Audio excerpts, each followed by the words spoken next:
Lémbrate desta terra que hoxe nos acolle, Galicia, terra fermosa, de xentes boas e xenerosas que quiso honrarte coa súa gratitude.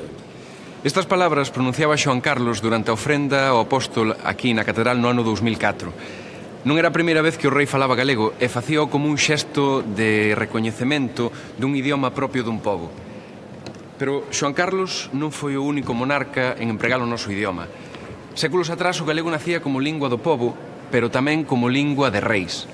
Diso, da historia do idioma galego, que é unha parte crucial da nosa historia, é do que imos falar hoxe neste capítulo.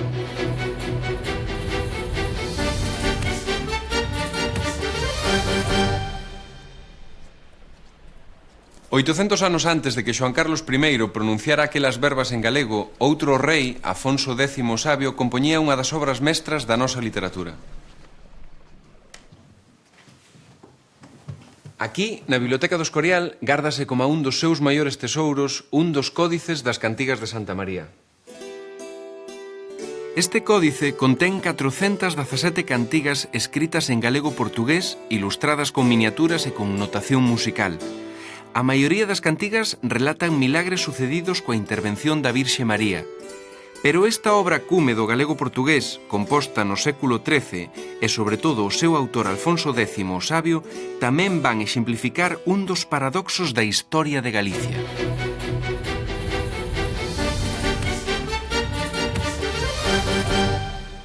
Estamos na corte de Afonso X o Sabio, rei de Galicia e de Castela e León. Daquela a corte era itinerante e establecíase ás veces en Toledo e outras en Sevilla ou Burgos, dependendo da actividade do monarca nas guerras da reconquista contra os árabes. O rei adoitaba reunirse cos seus cortesáns en longas veladas, durante as cales se danzaba e se cantaban as últimas trovas da Provenza, no sur de Francia. O monarca rodeábase de trovadores xeralmente nobres ou señores que compoñían versos para ser cantados. Versos que podían ser de amor a unha dama ou versos satíricos que se chamaban de maldicir. E suponse que un día o rei, quizáis canso de versos de amor e de maldicir, pensou que estaría ben compoñerlle versos a outra dama máis espiritual, a Virxe María. E así o monarca, en colaboración con outros trovadores, empezou a escribir e a musicar os milagres da Virxe. Milagres que se inspiraban en libros de erudición clásica, pero tamén na tradición oral popular. Pero seguramente, chegado a este punto, é necesario facerse unha pregunta clave. Por que escribiu Afonso X as cantigas en galego cando el foi o rei que lle deu ao castelán o impulso definitivo para convertilo en lingua oficial da corte? Para ter a resposta axeitada temos que remontarnos aínda máis no pasado. Sobre o ano 900, o territorio da actual Galicia, o norte de Portugal, Asturias e León formaban unha unidade fronte aos árabes que ocupaban unha gran parte da península ibérica.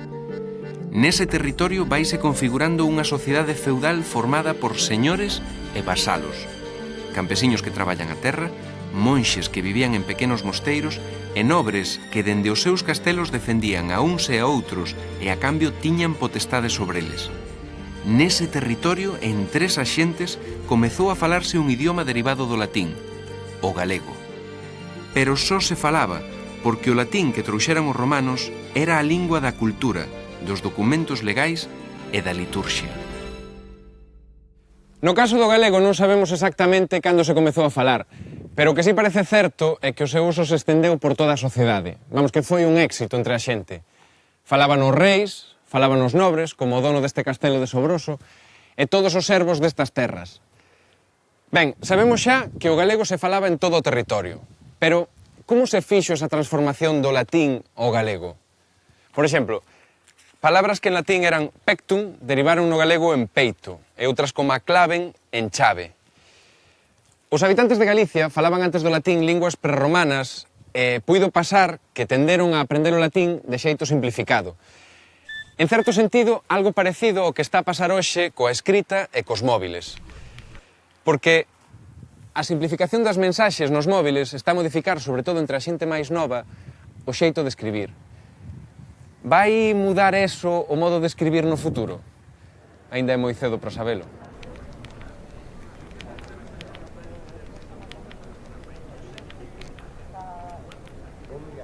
Perdón. A partir do século XI, Compostela constitúe un importante centro relixioso, político e cultural. Iníciase a época de esplendor do Camiño de Santiago e da arte románica, e a través do camiño vai chegar a Galicia xentes e ideas de toda Europa.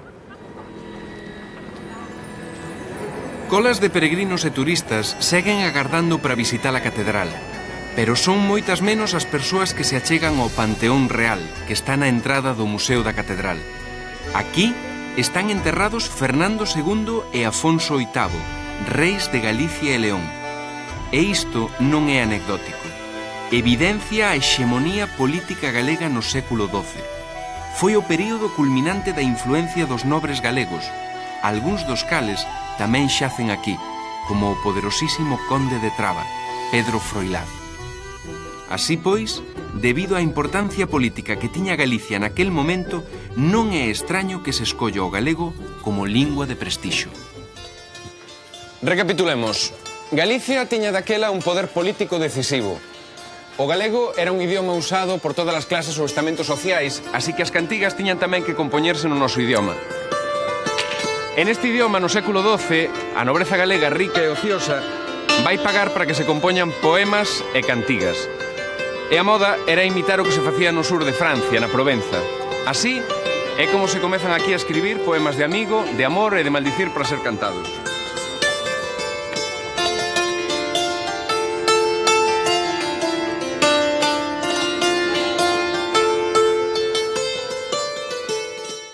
Estamos no Palacio da Axuda, preto de Lisboa, un palacio que durante o século XIX foi a sede da monarquía portuguesa ata a chegada da República en 1910. Estamos aquí para visitar a Biblioteca de Axuda e localizar un manuscrito que ten tanta importancia para a lingua portuguesa como para a galega, que eran a mesma nun principio.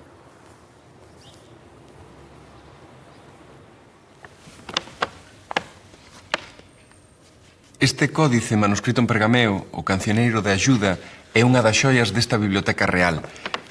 Data de finais do século XIII, pero non se descubriu ata o século XIX.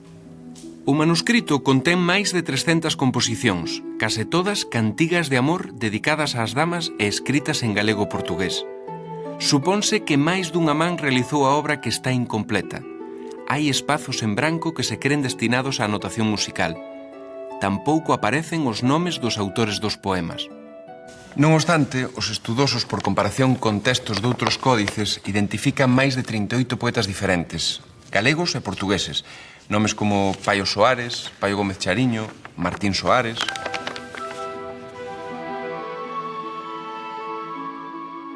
Algúns deses trovadores, como o crego Airas Nunes de Compostela, crese que traballaban no taller de Afonso X o Sabio e durante moitos meses colaboraron na elaboración das cantigas de Santa María. Do taller do Rei Sabio sairá unha das máis destacadas obras do galego portugués. Pero ao mesmo tempo, ese taller producirá unha inxente obra en castelán. Afonso X será o primeiro monarca que lle dea un verdadeiro pulo como lingua oficial e como prosa dos escritos científicos e literarios.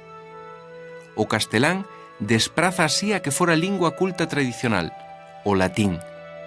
E dalle ese pulo porque a reconquista naquel momento está outorgando máis poder a outras zonas da península e a outras cidades como Toledo e Sevilla en detrimento de Compostela. Afonso X, autor dunha obra cume do galego, foi tamén o gran valedor do castelán, ata daquela unha lingua de menor prestixio co galego. Pero hai algo máis que non debemos deixar de contar. Este río Miño, que hoxe separa Galicia de Portugal, durante moitos séculos na Idade Media non constituíu fronteira ningunha, e o que se falaba a un lado e a outro era o mesmo idioma das cantigas, o galego-portugués. Pero no século XII as loitas nobiliarias acaban coa escisión do norte de Portugal, que ata daquela era só un condado integrado no reino de Galicia e León. En 1139, o nobre portugués Afonso Henriques proclámase rei de Portugal. E isto é un feito de enorme trascendencia para a nosa lingua. Por qué? Porque o portugués por un lado e o castelán por outro vanse asentar como idiomas oficiais de dous reinos independentes. Galicia vai comezar a perder poder na corte e o galego progresivamente vai perder a súa influencia e a presenza na escrita na mesma medida que Galicia perde poder.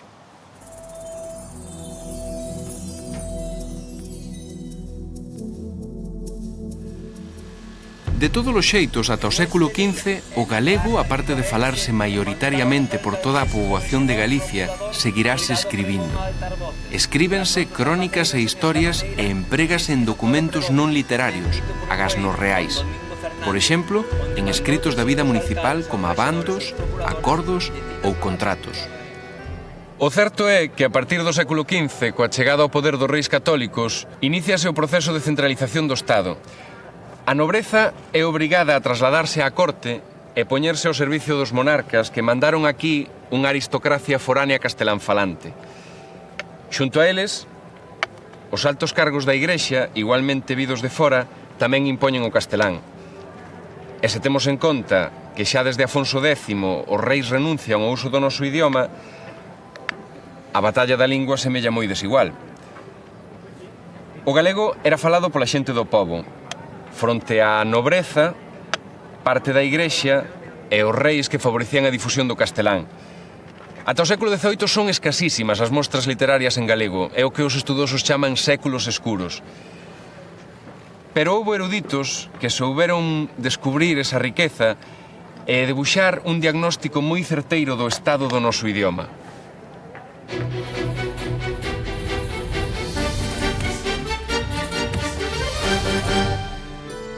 No verán do ano 1745, un monxe vieito percorre os camiños do noso país.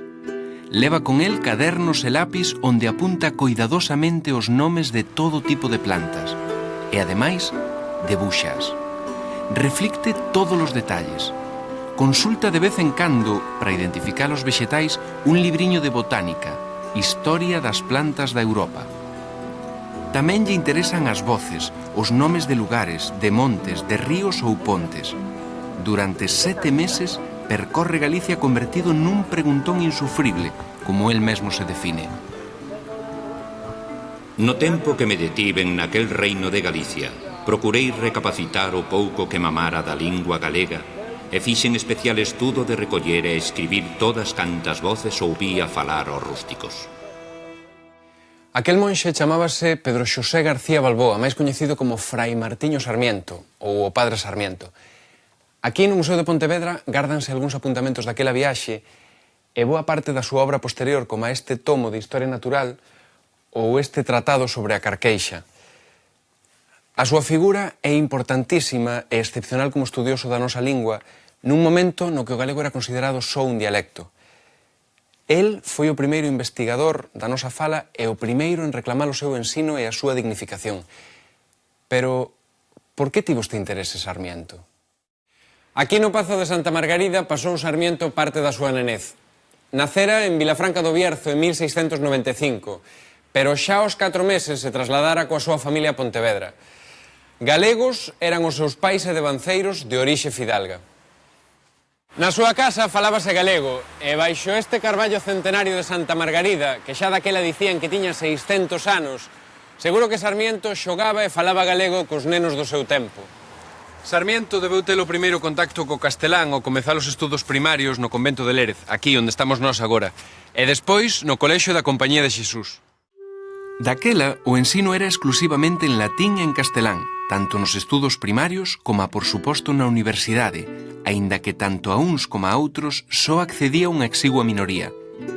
En esa época, o ensino vaise converter nun instrumento máis da política unificadora da monarquía dos Borbóns, outro xeito de estender o castelán que en Galicia só utilizaban as elites, os altos cargos do clero, os nobres, os fidalgos, os burócratas do Estado. O galego seguía sendo a lingua maioritaria tanto en cidades e vilas como no agro, pero o castelán configurábase como unha lingua de prestixio, sen esquecer o latín. Sarmiento, en Escritos de Madurez, vai lembrar como lle obrigaban a falar castelán e como se rían del pola súa forma de falar. El foi o primeiro en tomar conciencia do inxusto e do absurdo dun método de ensino que obrigaba aos nenos a renunciar á súa lingua nai. Isto é o que opinaba o monxe sobre o tema. Os máis dos mestres non naceron en Galicia nin fixeron estudos de lingua galega e castigan os nenos que soltan algunha voz ou frase galega como se dixesen unha herexía. Non lin outra barbaridade semellante. Obrigar os nenos a que estuden unha lingua morta como é a latina por medio doutra que para eles está aínda máis morta, como é a castelá, e que esquezan a lingua que mamaron e que é nativa deles, como pasa co galego. Soilles de algo isto? Seguro que os máis vellos, sí.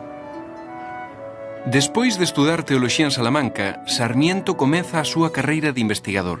E nas súas pescudas moi pronto vai crecer o interese polas linguas, pola orixe das palabras, pola etimoloxía. En ese interese incluía especialmente a súa fala natal. Despois de 20 anos fora de Galicia, é nesa viaxe de 1745 cando Sarmiento redescobre toda a riqueza idiomática. Apadumar, verbo xeral para facer mal e aínda para matar. Carepas, chaman así ás mondaduras de froita. Garelas, chaman así ás mulleres que traen de betanzos o pan, entre outras cousas. Algúns destes termos, como de garelas, xa non existen. Non se usan porque definen realidades que se extinguiron tamén. Sen ir máis lonxe, hoxe en día nas cidades, polo xeral, non se leva o pan ás casas. Hai que ir mercalo un mesmo. Pero, para os lingüistas, estes termos son unha fonte extraordinaria de coñecemento, porque, ademais de explicar a evolución da lingua, serven para saber como era a vida e as costumes naquel tempo. Desculpen. Hola. Hola. Hola. Daríame un bolo. Sí, Esa que é grande? sí, Esa ben cocida? está. Aquela ainda está máis codida que esta. Todos os termos recollidos en Galicia, Sarmiento plasmounos en escritos, pero ningún deles foi publicado en vida do monxe. Hoxe, si temos a oportunidade de consultalos en libros como este que editou non hai moito o Consello da Cultura Galega. Pero, por desgraza, o caso de Sarmiento foi unha excepción. Tería que pasar case un século para que aparecese unha figura tan destacada nas letras galegas. Imaxinan quen?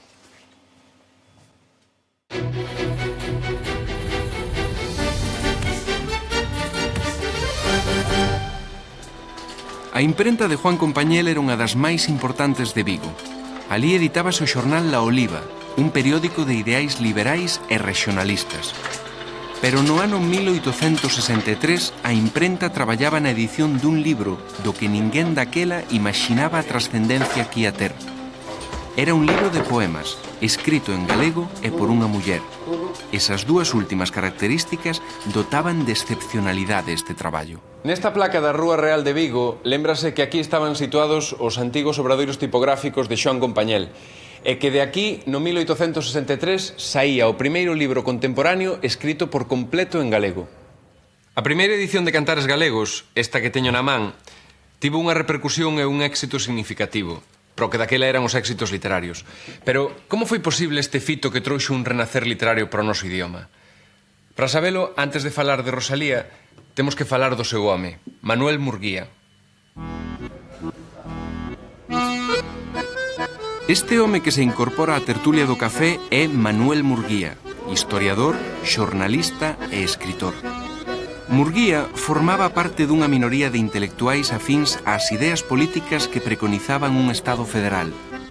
Están influídos por un movimento de reivindicacións das identidades nacionais que está a correr por toda Europa desde principios do século XIX. En esa reivindicación das identidades, a lingua é un factor esencial. Esa minoría ilustrada da que forma parte Murguía levanta a súa voz para denunciar o abandono e a ignorancia da peculiar realidade de Galicia por parte do goberno de Madrid. Esa mesma minoría protagonizará o rexurdimento cultural e literario que Rosalía de Castro inaugura cos seus cantares e que continuará coas obras de Eduardo Pondal e Curros Enríquez. En cafés como estes, reuníanse estes intelectuais concienciados cos problemas do país e coa lingua. Nos cafés das cidades debíase escoitar galego, pero seguramente xa tamén castelán, como a hoxe. Su café. Grazas. De nada. E aquí atopámonos de novo con un paradoxo, porque o rexurdimento cultural vai vir acompañado dun retroceso no uso oral da lingua. É dicir, xorden escritores e obras en galego, é un momento doce da nosa lingua. Pero ao mesmo tempo, o galego vai perder falantes, sobre todo nas cidades. O que vai facer que o impacto do rexurdimento se dilúa. Recapitulemos. Sabemos xa que Murguía, o home de Rosalía, era un intelectual que, xunto a outros como a él, alzou a voz contra a discriminación que o galego estaba sufrindo. E tamén que o galego seguía a ser o idioma maioritario, aínda que estaba a perder falantes a favor do castelán nas cidades. De acordo, témolo contexto, pero de onde saiu Cantares Gallegos? Como chove, miudiño, como miudiño chove, como chove, miudiño, pola banda de Laíño, pola banda del Estrobe. Coma triste branca nube truba o sol que inquieto aluma. Con estes versos comeza unha das poesías máis coñecidas de Cantares, supónse que escrita por Rosalía nas Torres da Ermida, en Lestrobe, desde onde podía contemplar a paisaxe que describe. Esa cantiga era moi popular no Val de Padrón. A escritora inspirouse en ditos, nos refráns, na tradición oral para compoñelo as súas poesías. En case todos os poemas o punto de partida é un cantar. Hai quen di que o rap é hoxe en día a forma de expresión máis popular da música e do verso, a que está máis en contacto coa fala da rúa. As similitudes entre o rap e a regueifa son evidentes. Esquivo un engaño, porque nesa terra de Vigo hai che ali moito tacaño. Ai tacaño sei no eu, non o digo nunha cuña, o non fai falteira Vigo, tamén nos hai na Coruña. Pois na Coruña estas ornes, meu querido compañeiro, e seguindo co este tema de tacaños é lo primeiro.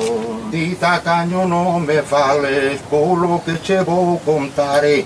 Que carallo chei dar, Luís, que carallo chei de dar, Se cadra, podemos dicir que o intento que fan os regueifeiros de trasladar a súa música, a fala popular e o folclore da súa zona ten semellanzas co que fixo Rosalía hai máis dun século cando compuxo Cantares Gallegos. Colleu como materia prima o falar dos seus paisanos e converteuno en poesía.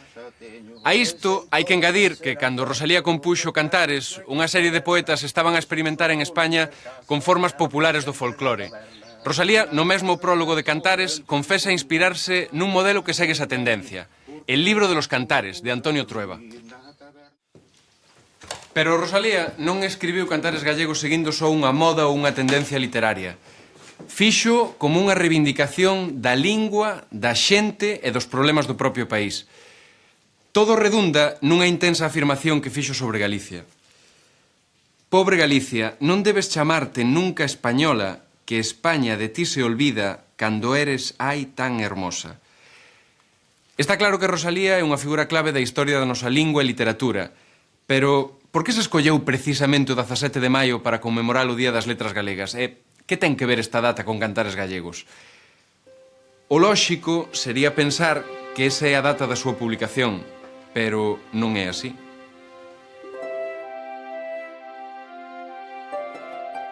En realidade, ignórase a data exacta de publicación de Cantares Gallegos, pero propúxose o 17 de maio por ser ese o día no que Rosalía lle dedicou esta obra á escritora e poeta Fernán Caballero. Señora, por ser mujer y autora de unas novelas hacia las cuales siento la más profunda simpatía, dedico a usted este pequeño libro.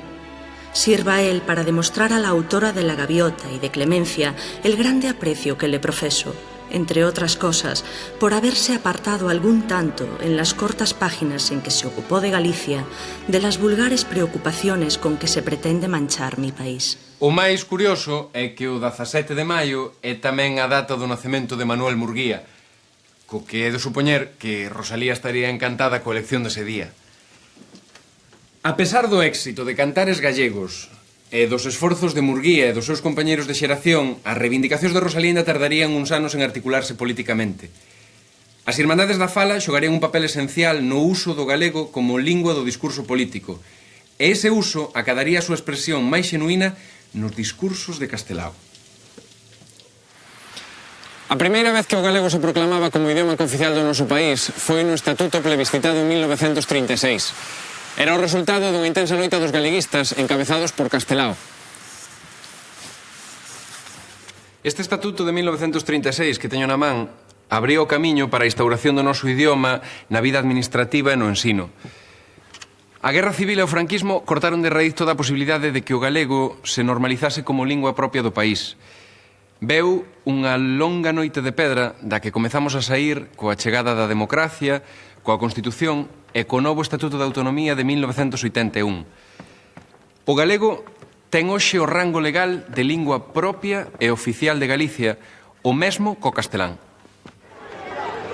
Neste capítulo quixemos facer un percorrido pola historia da nosa lingua. Na Idade Media foi a lingua dos reis e dos nobres galegos. Grazas ao pobo, sobreviviu aos séculos escuros e puido ser rescatada polos poetas e reivindicada como o principal sinal de identidade do noso país. Hoxe é a lingua oficial de Galicia e ninguén pode ser perseguido polo seu uso, aínda que non volveu ser unha lingua normalizada porque non a usa toda a sociedade para calquera acto. Escóitase na televisión, no Parlamento, apréndese nas aulas, pero cada vez escóitase menos nos patios dos colexios e nas rúas das cidades. O futuro dos galegos non sabemos en que lingua se vai escribir, pero é unha responsabilidade de todos non perder os sons das nosas voces. ¡Hora! ¿Qué estáis haciendo? Grabando.